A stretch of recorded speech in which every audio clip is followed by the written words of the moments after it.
Hi, and welcome everybody to another edition of the Winner's Circle Sports Betting Podcast. I'm Ross Benjamin. And on Mondays, during the college football season, Doug Upstone, who that handsome gentleman is right next to me, he joined us for our college football betting edition. And being we're recording on Monday the 10th, the day of the national championship game in college football, no more college football to talk about, folks. So we're going to talk about college basketball every Monday. And Doug, looking forward to doing these segments with you. I know you're a huge college basketball fan and watch a lot of college basketball. I certainly do, Ross. And now this is something you did not know about me. At least I don't think I've ever mentioned or told you about, is that it was a few years ago. I'm first to admit, but a few years ago, I coached AAU basketball. Okay? Oh, wow. Let's say they were high school players, yes. And stuff like that, or eighth grade high school players going into talented players if they're playing AAU, though. What's that? They're very talented at the AAU level. Yes. Yeah. There's definitely some good quality competition and stuff like that. And so really enjoyed that time of my life and had a lot of fun with it. Just things changed and couldn't continue to do that. But so my perspective, is a little bit different than, than everybody else's because of that. Because definitely into the nuts and bolts of basketball for sure. Yeah. Well, that's news to me, but I mean, that's intriguing news at that, were you the head coach or an assistant coach? Oh yeah, no, it was I had a team that I put together, and I did with a good friend of mine for 4 years, actually. Is what it was that we did. And 1 year we almost made it to the Nationals. We got to the game before to make it to the Nationals down in Florida, but just came up short. Wow, very interesting, Doug. Learn something new about my partner every day. So, Doug, college basketball betting so far, college basketball in general, what have you observed to this point? Well, as I shouldn't say as per usual, but it's happened often enough. Non-conference schedule has thrown me. I'm gonna, I have not done well thus far in college basketball. I'm gonna put it out there right away, let everybody know, because it's publicly available, so it's not news. But you know what? I just didn't get a good feel with it. Now with conference play starting, things are starting to look up. 5-1 over the weekend, so nice. Much more optimistic going forward. What threw me though, there's a variety of things. Certainly the COVID situation has made things more difficult, at least for me. That was a big difference. I think the style of basketball and college basketball is changing. Just before we started the show, I mentioned to you one of the things that I've really noticed this year is we're going backwards and not in a positive way towards more physical play, different types of elements that are occurring. And so the game has less flow to it. We're getting a lot more stoppages of play. For example, if you watch Purdue early in the year, Purdue was going up and down the floor. Now that they've gotten more into Big Ten play, now instead of scoring 90 points a game, now they're lucky to hit 65. And opposing, that's part of the deal. I get it. I mean, the opposing team, that's your best chance to beat Purdue is because you can't run with them. But that, I don't think it adds to the quality, of viewing the game and just the quality of basketball. My opinion, on that. And the other thing too that I've noticed, probably have noticed over the last several years, there's very few plays that are run in college basketball. Whereas, there's many more set plays, pick and rolls, the NBA, et cetera, et cetera. And so with that, what's happened is these teams are hoisting up 3-point shots. And when they're not falling, they keep hoisting them, Ross. Yes. And so you're watching games where teams are 4 for 18 with 5 minutes to go from 3-point land. It's ridiculous. So that's where the coaches need to coach them up and say, hey, let's run a play. Let's have some options here. Let's get something going. So it's been those kind of elements that to me have made it a little less enjoyable for me. Now, maybe for you, you have a different opinion on it, or you got some other opinions on that, but that's just what I'm seeing off the top, Ross. Yeah, I think it's a good observation. I mean, I compare it back in the day in the NBA, as recently as maybe 10 years ago, where they allowed a lot of physicality, they allowed hand checking, and we customarily, or on a daily basis, saw scores with both teams not reaching the 100-point barrier. Now we're looking at totals 220, 230, sometimes as high as in the low 240s. We're back then a total of 215 was sky high. And I hope that's a good correlation for the viewers, but that's exactly what Doug's alluded to, is rather than the NBA style of play right now that doesn't allow a lot of physicality and doesn't allow the hand checking like they used to, the play has been consistently entertaining for the most part. You very rarely these days see scores where both teams score under 100. Now, it does happen, but nowhere near in the regularity that it did in prior years. So, yeah, I agree, Doug, and I think it takes away from a lot of entertainment in the game.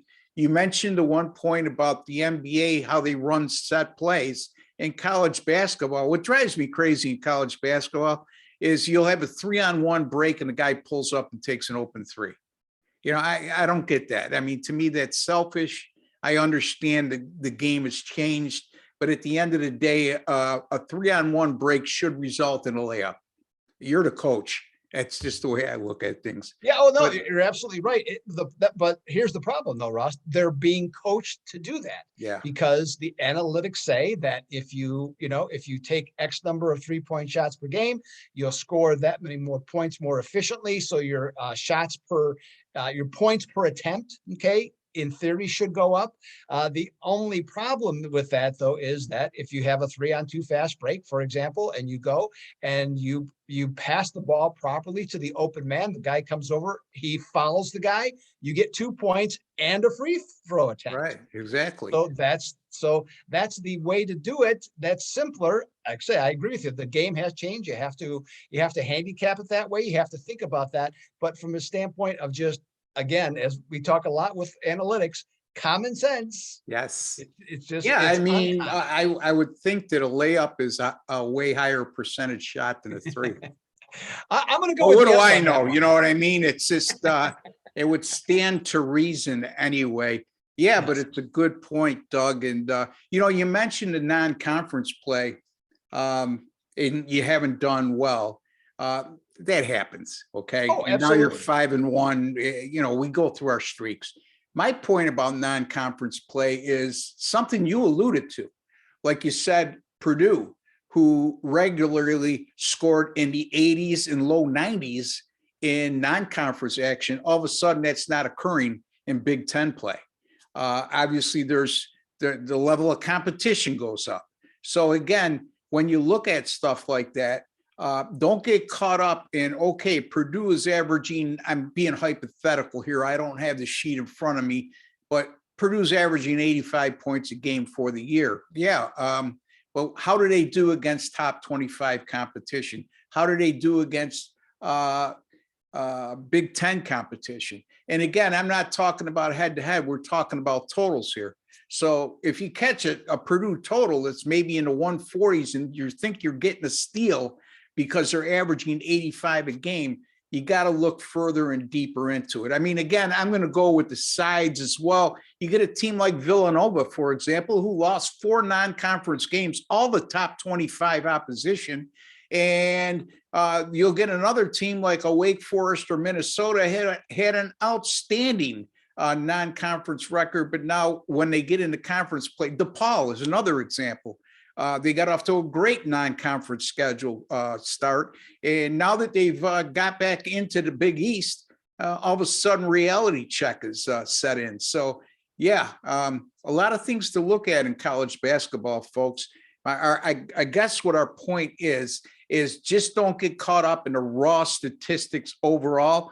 Narrow it down to level of competition, who they played, who their losses were against, who their wins were against, how they've done against top 25 competition, and lastly, how they do within conference play, which is still early in the process. Anything else, Doug? Yeah, well, just some general observations, Ross, and you can chime in on what you think of any of these teams. Sure. Teams that I've seen that I've liked. Obviously, there's a lot of reasons to like Baylor. Okay, the defending champs have, even though they're not nearly as talented as last year, they're playing wonderfully as a team. And I was never not a huge Scott Drew fan for a number of years. I always thought he was a decent coach, but little above average. But now he's bringing in some top flight recruits, but he's also blending it with basketball players. Okay. Yeah. And what I mean by that, there's a lot of teams that have a lot of great athletes, okay, in college basketball, but they're not necessarily basketball players. And so that's where you run into these guys. I mentioned teams that putting up 3-point shots that are not really skilled at it. That's part of the problem. So that he has a tremendous basketball team going right now, so I like them a lot. I like Auburn. I'm not a Bruce Pearl fan for reasons. That's another show altogether. Number By the 4 in way, the country came out today. yeah, Arizona looks good to me. Wisconsin, Kentucky at home, not so much on the road, and Davidson is another team I've liked so far, and some other teams that are to me are really on the rise that I like. I like the direction Illinois is going. I was hot on Gonzaga, but not. I still see, the defensive part of the game, still some weaknesses there, and I don't see how they're going to get a lot better playing in the West Coast Conference. So that's a little bit. Obviously, there's a lot to like about Duke, even though they lost this past weekend. And Loyola of Chicago, okay, very good team. And speaking of Loyola Chicago, I would mention, for me, 2 conferences I'm keeping my eye on all year. The SEC to me is loaded. It's got to be a rough night for everybody, every single game, okay, with rare exception.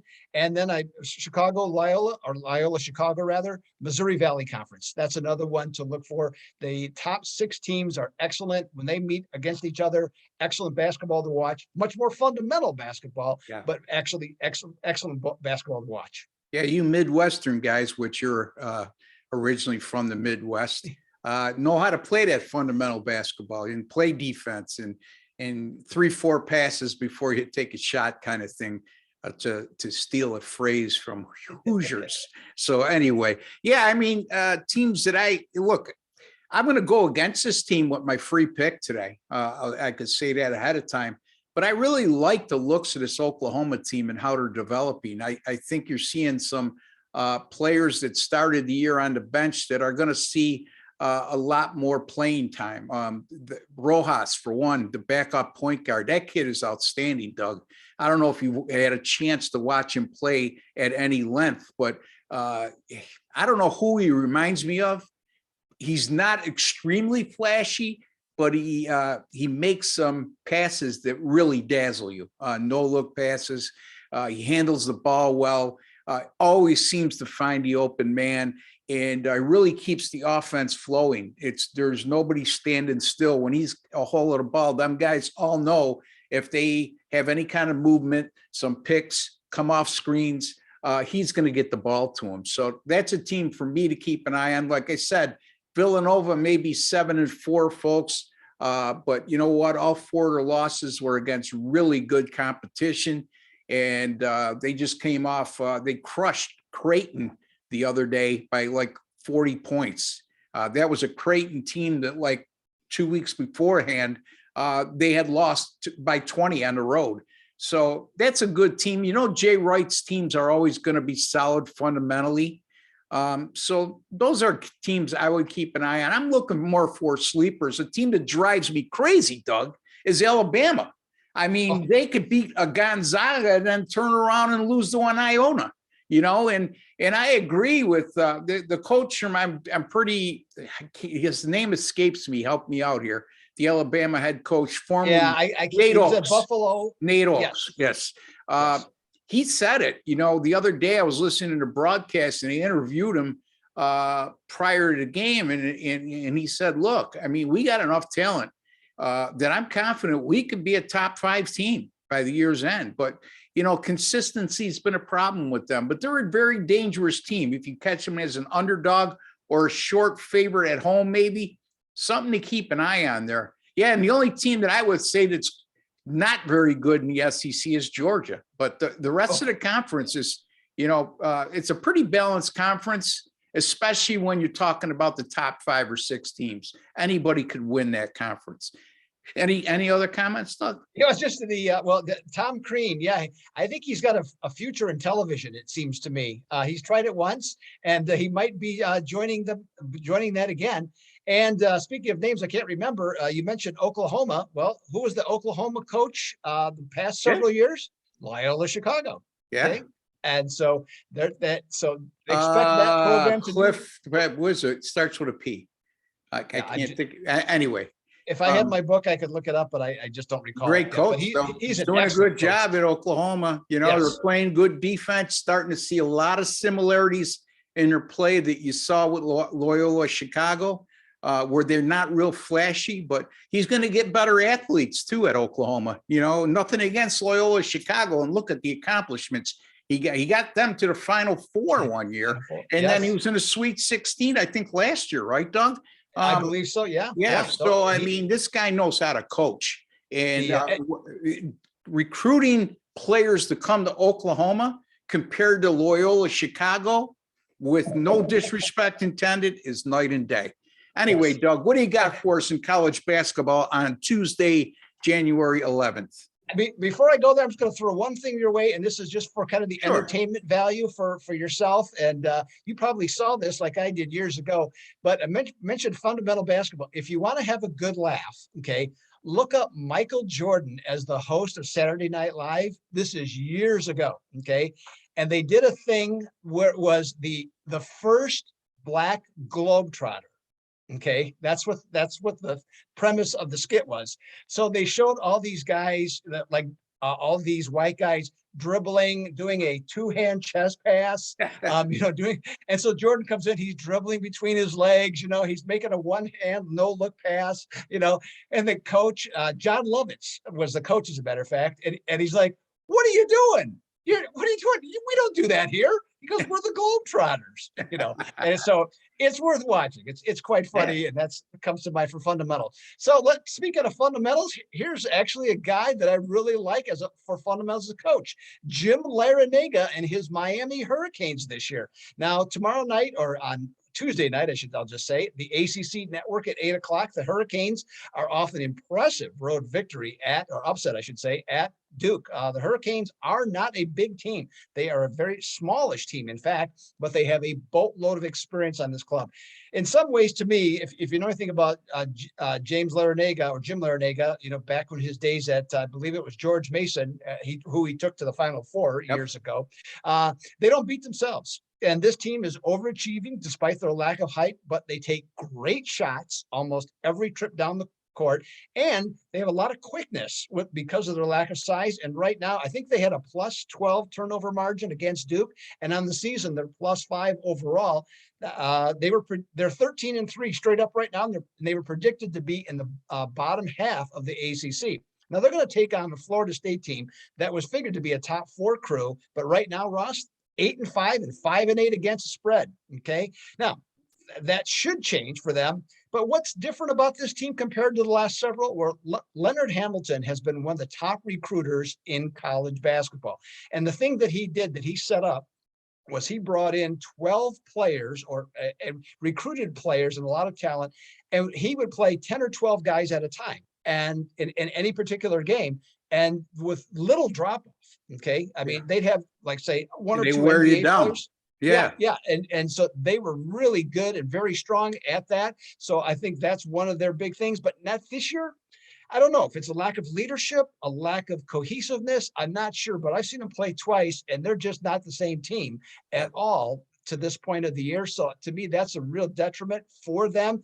And so as a team, they're only shooting under 45%. They have no rebounding edge, which is almost unheard of for a Leonard Hamilton team.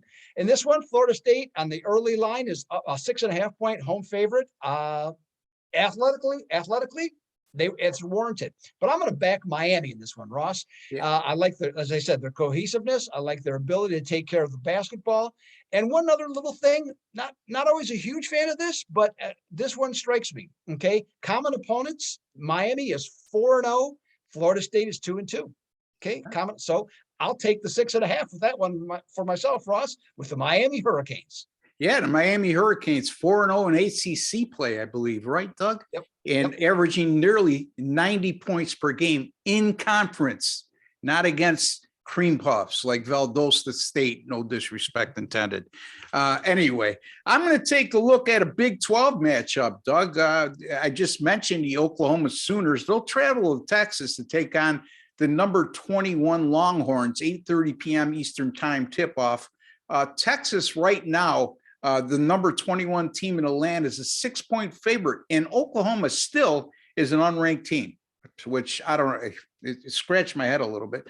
Anyway, this seems to me what I call a perfect storm, Doug, because you got an Oklahoma team coming up, a decisive 79-66 home win over number 15 Iowa State. I had Oklahoma on Saturday, and when people told me I was crazy, I asked them, why is an unranked team like Oklahoma -6 against the number 15 team in the land?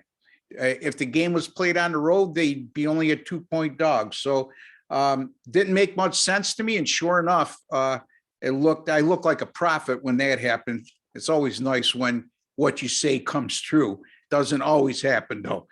Texas, on the other hand, they're coming off an upset loss at unranked Oklahoma State, which was sort of a shocker to me because that's an Oklahoma State team, for example, opened the season with a loss against Oakland and Michigan. But to me, this is a prime spot. You got one team coming off an upset loss. You got another team coming off a decisive win against a ranked opponent at home. Now they go on the road to take on another ranked opponent. As a matter of fact, you look at this is a tough stretch for Oklahoma, Doug. In an 8-day period, they are going to face number 1 Baylor, number 15 Iowa State, and now number 21 Texas. At some point you run out of gas, or you just don't have that emotional edge you had in prior games. It's really, really hard, barring an NCAA tournament type environment during regular season action, to keep up that kind of emotional intensity for that long a period of time, especially against teams that are as talented or more talented than you on paper. So I like this spot for Texas. Real good defensive team, 53.1 points per game they're allowing, and holding opponents under 40% shooting. They're going to have to be real good because Oklahoma has been shooting the lights out of late. Also a thing on Texas, Doug, 0-3 straight up in ATS and true road games this year. However, they're not on the road. They're at home, and they're 10-0 at home, and they're outscoring opponents by more than 27 points per game in those contests. Again, folks, that's an impressive statistic.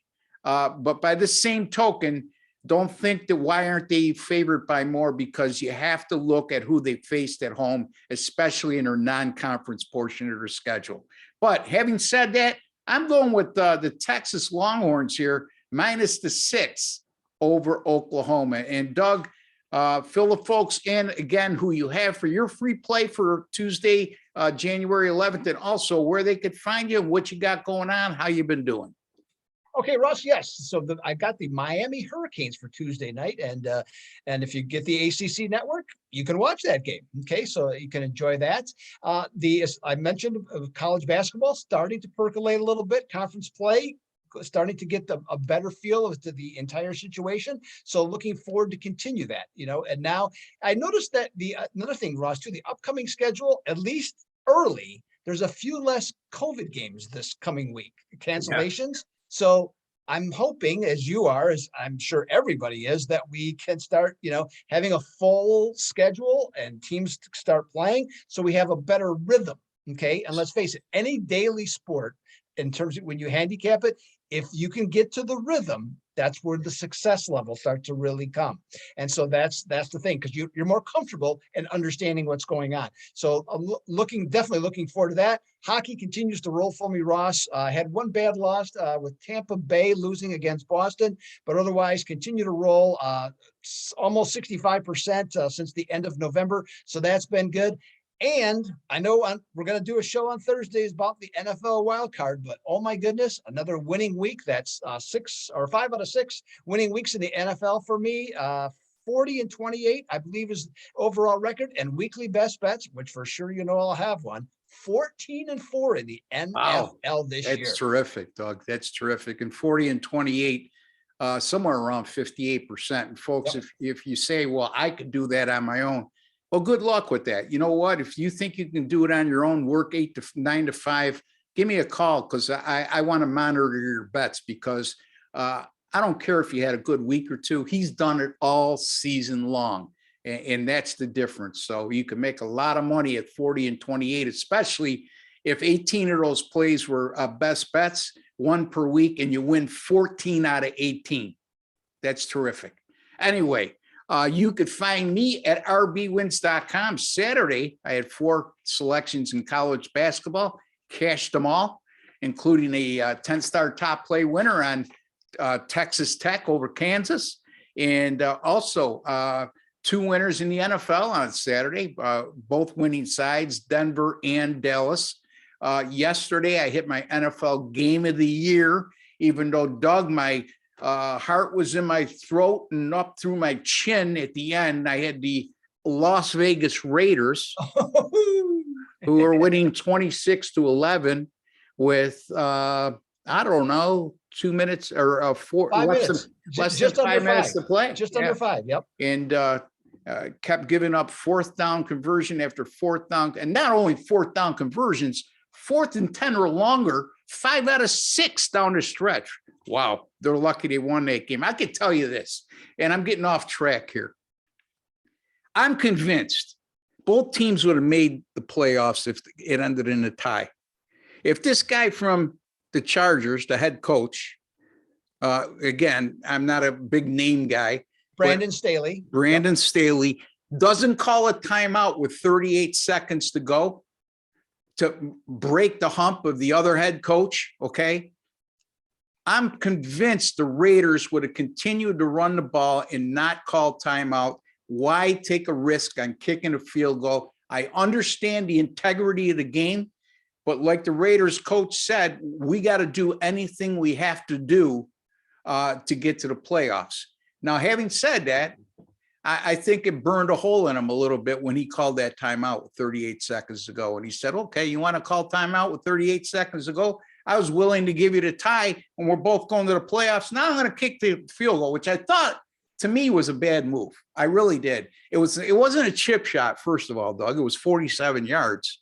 And, I don't know what your thoughts are on that, but I know the conspiracy theorists would have been out in droves again. It's all scripted. Please, folks, please stop with that. It doesn't happen in pro sports. The guys get paid way, way too much money, and it's a multi-billion-dollar business to worry about scripting or fixing games in the NFL. So, the NBA, we had the one incident with the referee.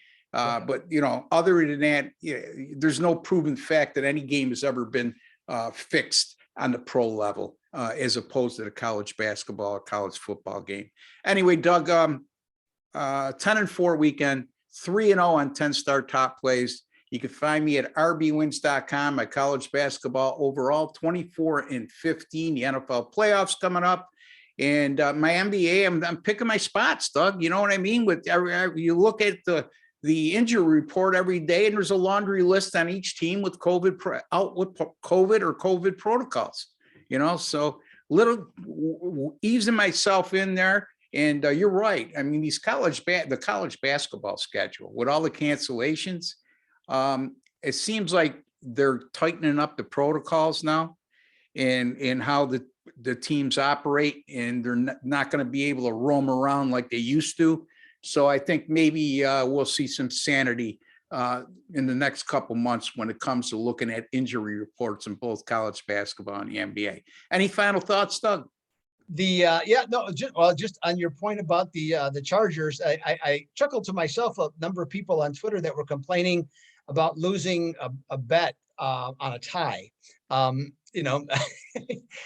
Yes, it was it a tough loss? I guess in theory it was. But the question, I didn't have time to go through all the list because I'd like to know how many other ties that they bet on during the course of the year. Okay. Yeah. So I thought that was pretty humorous to see that, but no, I agree with you. And, and I'm a big one, go by, whatever happens, things play out, especially, Yeah. you can look at one situation, how things play out. But the fact of the matter is, when they were on their own 19 in the second quarter and Yeah, went for that was ridiculous. That was ridiculous. it Going just, forward on 4th and 2 from actually your own 18, it was to not to correct you and come up short, and you're given it automatically right in field goal range. yeah, You I don't mean, do that in a winner take all game. I mean, come you on, wouldn't think so. Yeah, I mean, it and the might be other how you play, and but this is another point. And again, we're getting a little off track because we're in college basketball. But if you're following college basketball, there's a good chance you're an NFL observer as well. This 29-20, you just scored a touchdown, kick the extra point. And my theory is just the way it was described last night. Collinsworth kept trying to make sense out of going for 2 when you're down 9. And Al Michaels said it best, and I've been harping on this for the last couple of years. John Harbaugh's another one who drives me crazy. Why are you going for 2 down 9 with less than 5 minutes to play? Because now if you miss the 2, okay, now you're down 2 scores with less than 5 minutes to play. It's almost assuredly going to call for you having to convert an onside kick to have any kind of chance down the stretch. And we all know the low percentage of that. So I don't get it. I mean, yeah, he came out smelling like a rose, right? You go for 2 down 29-20, but when you score with less on the last play of regulation time, down 29-28, you kick the extra point 35 yards away. Yeah, I get it that if the game ended up in a tie, you're in the playoffs. But if you look at the percentage of games that end up in the tie to go overtime, it's not a very high percentage. Okay, it's not. All right. And that makes no sense to me. If you're going to go for 2 down 29-20, then go for 2 and then go for the win with no time left on the clock. So he almost came out smelling like a rose on that too. But I'm not a big fan of his. He's done that all year. I get it, Doug, but I'm just not on board. I'm like you. I mean, analytics are fine, but at the end of the day, it's got to make sense. Yeah. So yeah, and there was no sense to what went on. Well, in fact, the whole game didn't make sense, to be perfectly honest. Forget analytics. It was just a wild, entertaining, fun football game that had a great outcome, and especially for you. Okay. Yeah, because I know. Let me tell you something, and I know where you're going with this, and I don't mean to cut you off, and know the way I am, but me being a Buffalo guy, okay, I would much rather face Mac Jones, a rookie, okay, and not as what I would say is an accomplished quarterback at this stage of his career. He's had a nice rookie year, but like a lot of rookies, we're seeing the long season catches up to them. And they start to tail off because they're not used to it. They only played 14, 15 games if you went to the national championship game in college football. Now you're into week 19 in the NFL, heading into the playoffs.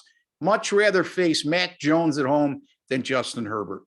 I mean, just my opinion. And I much rather face the New England wide receivers than those stable of Chargers wide receivers. How that team ever went 9-8, Doug, their defense wasn't very good. And ironically enough, that's why the guy got the head coaching job there, because he was a defensive guru.